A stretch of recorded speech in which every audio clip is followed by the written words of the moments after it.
In a forest northeast of Estacada, children play.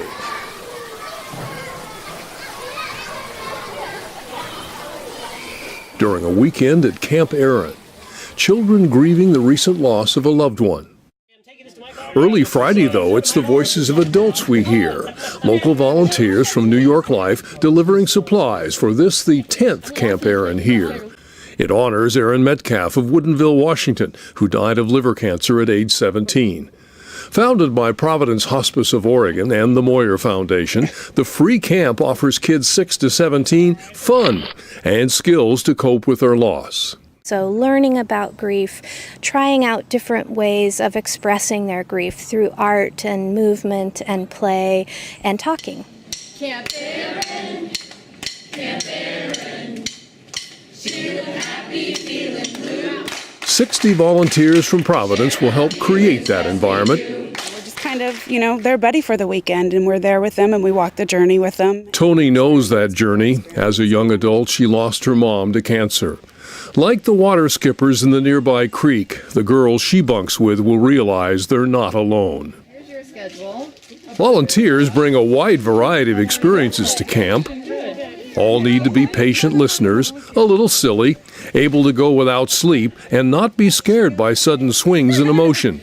Some are trained bereavement hospice counselors, while others are first-timers. You waffle back and forth between this is going to be very weird. All these kids have lost someone. How do I support them in that? And then you swing back to, hold on, this is summer camp.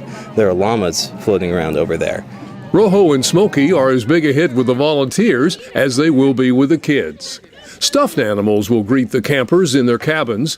Each child may take home a bear along with the handmade quilt on their bunk. It's here at campfires and sharing circles the kids will talk about their loss. Big buddies must be prepared to listen. They express their grief and their loss, but here, the big buddies and all of the support people, we're able to hold it for them and let them know it's okay to be themselves. A bit overwhelmed by what they see, campers at first cling to their parent or guardian. Well, welcome to Camp Erin. We're glad you're here. Cue the big buddies, who will try to involve the kids in the many games and activities. Michelle Farmer lost her mom to cancer, the grandmother of her 3 young children. Michelle's wish for the weekend? For them to kind of grieve and be with other children that are going through the same thing and feel free to cry and have emotions and not make it feel like it's upsetting me.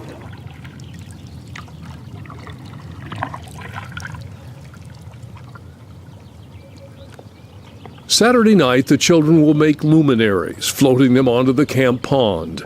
It's a chance to say goodbye and honor a memory. Sunday, the reunion with caregivers promises to be emotional for big buddies as well. You see the change in the kids. There's an openness, there's a willingness to talk, there's that joy of being reunited. That always really touches me. Their feelings will bounce like a skipping rock for 48 hours, and this year's volunteers will never be the same. But they aren't complaining, and with a waiting list, Camp Erin should be around for many years to come. For Providence, I'm Mike Donahue.